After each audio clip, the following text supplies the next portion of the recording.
Bonjour, bonjour et bienvenue dans cette nouvelle vidéo. Nous sommes jeudi, il est 16 h. Je termine ma deuxième semaine de vacances, ma deuxième et dernière semaine de vacances. Je reprends lundi. Des vacances qui m'ont fait grand bien. Vraiment, j'en avais vraiment besoin. Mes dernières vacances, c'était en janvier. J'avais eu une semaine et j'avais eu une semaine en juillet. Donc là, ça fait en un an, j'avais eu peu de vacances. Alors heureusement qu'on a des grands week-ends. Mais j'apprécie d'avoir été en vacances. Voilà, on est parti, on a pris l'air. On est parti en bord de mer, dans l'Hérault. On a rejoint mon frère qui a un appartement en bas, donc on a pu bien profiter. L'avantage de l'Hérault, plage de sable clair, où on a pied très loin, donc ça c'est trop bien. Nous, quand on était petits avec mon frère, justement, on allait à la Grande Motte, donc pareil, c'est ces plages-là qui sont magnifiques. Ces grandes plages de sable et c'est super. On a eu un super temps, vraiment, on a eu un très beau temps. On n'a pas souffert vraiment de la chaleur. Pas tellement de monde sur les plages non plus. Nous, on aime bien se mettre, pas le long des plages, mais plutôt, vous savez, dans l'Hérault, vous avez ces grandes dunes de rochers. Ça brise les vagues, en fait. Et donc, nous, on aime bien se mettre vers les rochers. Du coup, avec ma nièce, on est resté au bord de l'eau et dans l'eau, calmement là. Et les garçons, donc Émeric, mon frère et mon neveu, sont allés en basket-tuba faire le tour des rochers. Ils ont observé des dorades, des poissons, donc ils étaient super contents. Et pas énormément de monde. Vraiment, vraiment trop bien. On a profité des soirées. On est allé manger des glaces sur le port. Vraiment des vacances. Donc ça n'a pas duré longtemps. Hein. Ça a duré 4 jours. Mais ça fait du bien. Ça m'a fait terriblement du bien. Donc voilà, l'appartement était climatisé. Donc on dormait à la fraîche. Trop bien. Je suis partie avec mon air fryer. C'est magique, mais vraiment c'est magique. J'ai le souvenir quand on était petit avec mon frère, qu'on partait avec nos parents en vacances. Ma mère était toujours en cuisine avec les plaques. À l'époque, c'était les plaques électriques, vous savez. Il y avait les plaques électriques, micro-ondes, il n'y avait pas de four. Donc c'est vrai que c'était un petit peu galère, c'était toujours la cuisine des vacances, voilà.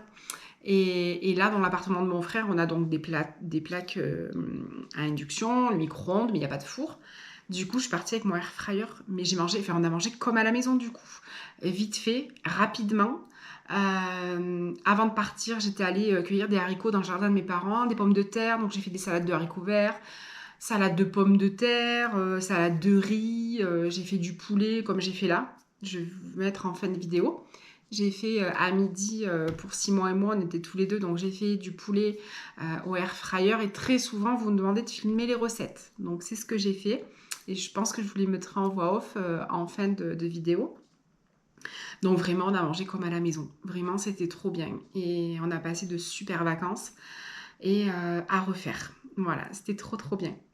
Pour descendre, Émeric m'a dit « Oh, on prend les petites routes, c'est bien, c'est pas mal, on prend les petites routes. » Ça nous évite de payer l'autoroute. Donc effectivement, on a fait des économies pour l'autoroute. Par contre, on a mis 6 heures pour y aller. On est passé par les petites routes.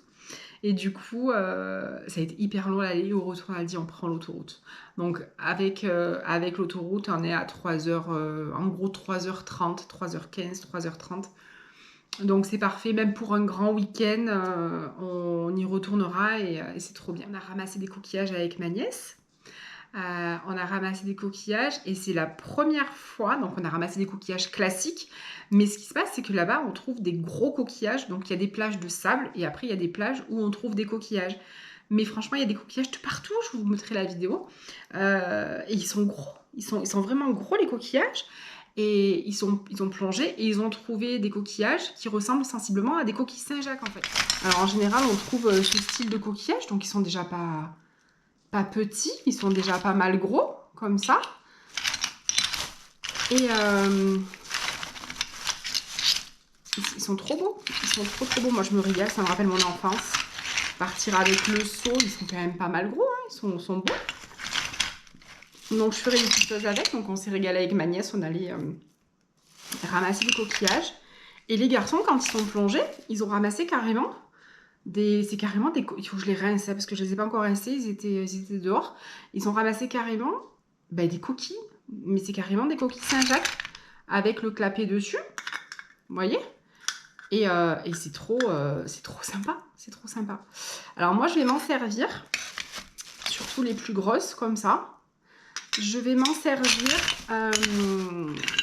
pour mes pierres de lithothérapie. Je ne sais pas si vous connaissez un petit peu la lithothérapie. Regardez-moi ça. Bon, après, il faudra que je les nettoie comme il faut.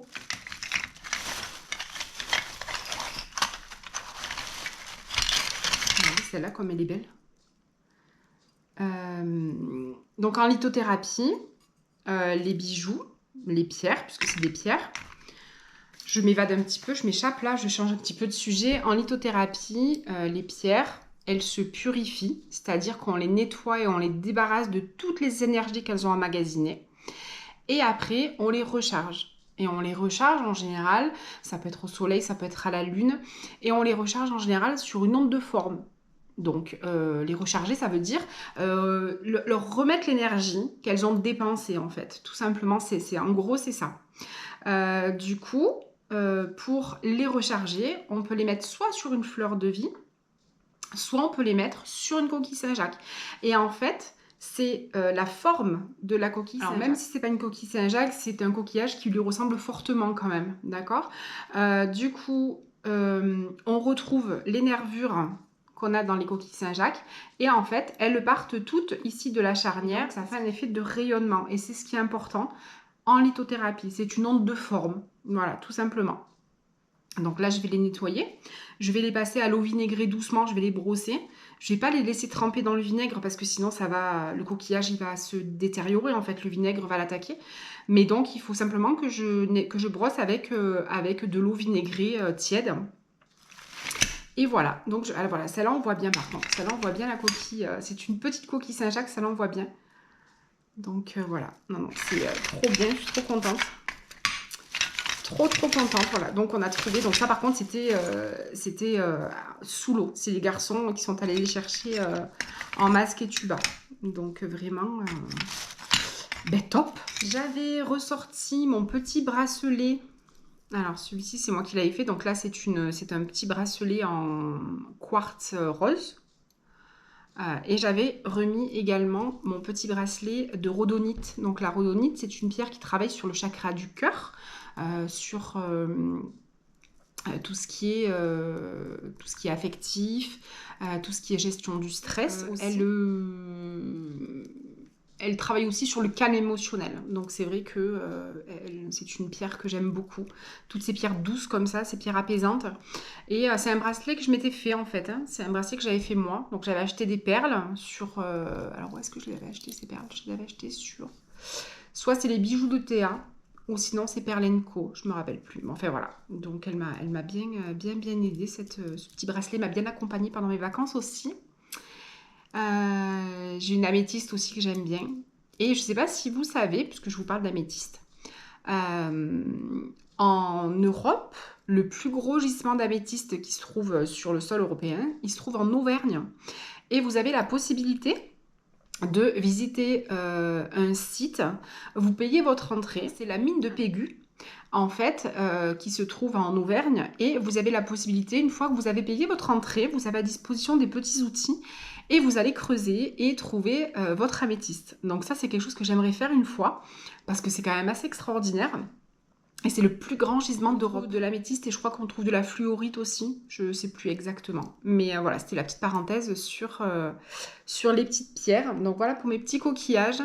En revenant, on a pris l'autoroute, mais on est passé à Aigues-Mortes, puisqu'on était après Aigues-Mortes, après Montpellier, après Sète.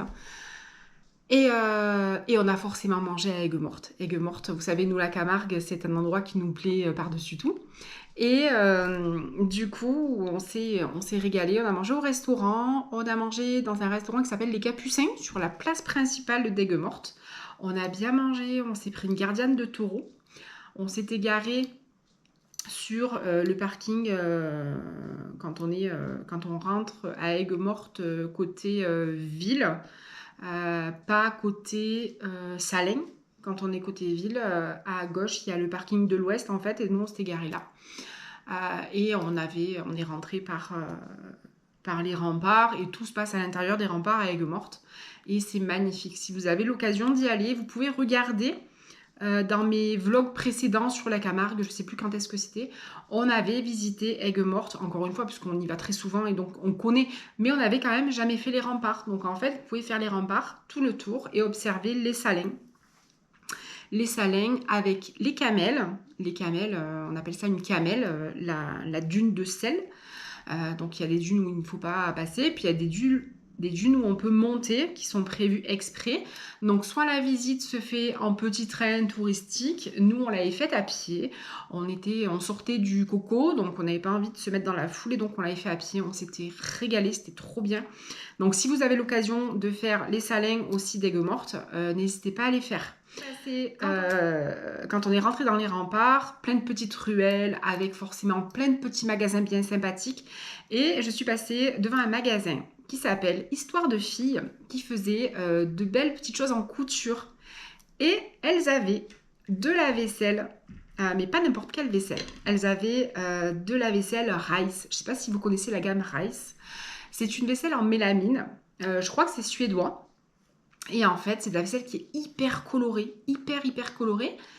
Et moi, je l'ai connue grâce à Léontine et Isabelle. Je vous en ai déjà parlé sur Instagram. Donc Isabelle a une chatte qui s'appelle Léontine, donc le site s'appelle Léontine et Isabelle. Et elle a plein de vaisselle de Rice, de la marque Rice. J'ai un verre Rice rose avec un cœur qui est dans la salle de bain où je mets mes affaires de maquillage dedans. Et j'aime bien parce qu'en fait, on retrouve un petit peu l'esprit des verres Duralex, vous savez. Et du coup, ça fait un petit peu cet esprit-là. Et ils sont trop beaux, ces verres. Moi, je me suis rendu compte qu'il est fendu.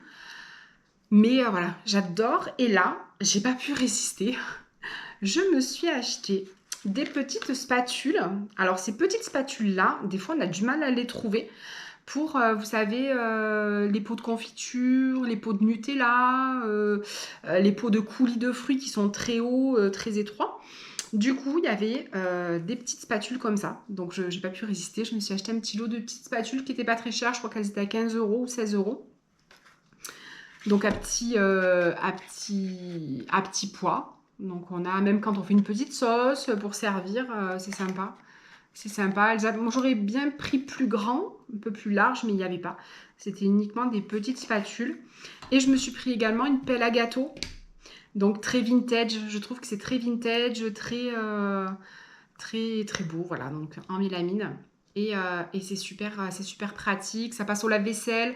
Donc si vous prenez de la vaisselle, des verres, des assiettes, pas de micro-ondes par contre. Après, on peut en trouver. Je pense que je vais essayer de regarder sur Vinted pour en trouver. Parce que c'est vrai que je crois que le gobelet est à 8 ou 10 €. Enfin, après, ça chiffre vite si on veut en prendre plusieurs. Alors qu'on peut trouver de la bonne occasion. Donc, il faut que je regarde un petit peu sur Vinted. Mais voilà, mes petites pépites que j'ai ramenées de Aigues-Mortes. Restaurant, du coup, on a mangé de la gardienne de taureau. On ne peut pas aller en Camargue sans manger une bonne gardienne de taureau. Donc, on s'est régalé. Et une ambiance très festive, c'est magnifique. Ces paysages de Camargue, c'est magnifique. Et c'est un endroit avec Émeric qu'on aime particulièrement depuis qu'on est ensemble. Moi, j'y allais quand j'étais petite en vacances avec mes parents. C'est là que j'ai découvert la Camargue. Allez, je vous retrouve dans la cuisine. Donc, vous m'aviez demandé de vous filmer un petit peu des recettes avec mon air fryer. Donc, je commence par mes petits tenders de poulet ou des escalopes tenders de poulet. Moi, le poulet, je l'achète en gros chez mon boucher. J'achète des filets de poulet et après, je les coupe en escalopes et je les congèle comme ça. J'ai donc battu un œuf en omelette. Pour la panure, ici, vous savez qu'on passe au sans gluten avec Émeric. Du coup, j'ai pas mis du pain, j'ai pas mis de la chapelure. Vous pouvez le faire vous sans problème. J'ai mis du cornflakes. J'achète des cornflakes nature, donc c'est des pétales de maïs, donc il n'y a pas de gluten. Et je vais tremper mes escalopes un peu dans l'œuf et dans les céréales. Alors ici, ma chapelure est nature, mais vous pouvez l'aromatiser si vous voulez, lui donner un petit peu de goût en mettant de l'ail moulu, des herbes de Provence, du paprika, du curry, tout ce que vous voulez qui va donner un petit peu de goût à votre chapelure. Il m'arrive aussi d'acheter ma viande à Lidl ou à Aldi, ça m'arrive des fois, des barquettes toutes prêtes. Et le poulet, chez Aldi maintenant, ils font des barquettes de poulet de haut de cuisse désossé. Donc je les prends des fois et je les fais comme ça en tenders. C'est encore plus tendre et plus goûteux que le blanc de poulet qui est quand même un petit peu plus sec. Alors je mets toujours au fond de mon air fryer des petits moules en papier comme ça. Donc ils existent format rond ou carré que j'achète chez Action. Donc moi là c'est du rond, mais sinon j'ai du carré. Très pratique, ça évite de trop salir le air fryer. Alors on les trouve au rayon, sac poubelle, sac congélation. Ils sont pas très chers, je me rappelle plus le prix là, mais ils sont aux alentours des 1,50 € je crois. Je me rappelle plus exactement. Et il y en a pas mal dedans et c'est hyper pratique. J'ai acheté également, je crois, chez Action, il me semble, un petit vaporisateur comme ça où je mets de l'huile dedans. Donc c'est tout simplement de l'huile d'arachide ou de l'huile de tournesol. Et je vaporise comme ça. J'en mets sur mes pommes de terre, j'en mets partout et ça va dorer un petit peu plus l'aliment. Et ça va le rendre un petit peu plus croustillant. Donc bien sûr on dit que c'est une friteuse à air sans huile. Mais moi je mets toujours un petit peu d'huile dessus. Il y en a toujours moins que dans une friteuse. Et je trouve que ça change un petit peu le goût et on retrouve un petit peu plus de croquant. J'ajoute également de l'ail en poudre ici. Je ne l'ai pas mis donc dans la chapelure et je vais ajouter également du paprika. Voilà, donc je les ai disposés. Ils sont un petit peu collés mais c'est pas grave. Et je peux même rajouter la grille du dessus, la grille de cuisson et en rajouter dessus. Je l'ai déjà fait, ça cuit vraiment uniformément. Et je vais mettre à 200 degrés après 17 minutes. J'ai eu des petites huîtres qui se sont invitées dans mes placards. Du coup, j'ai changé totalement mes contenants. J'étais vraiment au tupperware, les vrais tupperwares vraiment. Et malgré ça, j'ai eu quand même des mythes qui sont rentrés. Du coup, je suis passée au pot en verre, carrément, les pots style Le Parfait, avec le joint en caoutchouc. Donc je les achète chez Action. Ils sont vraiment pas très chers. Le plus gros est aux alentours de 2-3 € je crois. Ils ont différents contenants. Et j'en suis ravie. Donc j'y mets mon riz, j'y mets tout dedans. Et j'ai acheté aussi un feutre Posca pour écrire dessus. Je ne sais pas si vous connaissez les feutres Posca, mais c'est des feutres, c'est de la peinture à l'eau en fait.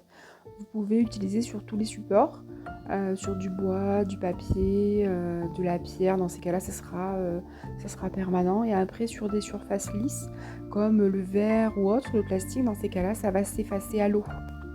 Donc moi, pour faire le riz, ça fait des années que j'utilise mon cuiseur à riz. Donc c'est le cuiseur à riz de chez Tupperware qui va au micro-ondes. Et le riz cuit tout seul, sans surveillance. Il est magique. Et on peut également faire des pâtes dedans. Ça, je le fais depuis pas très longtemps. C'est ma mère et mon frère qui m'ont donné l'astuce. Et du coup, je fais mes pâtes aussi dedans et c'est super.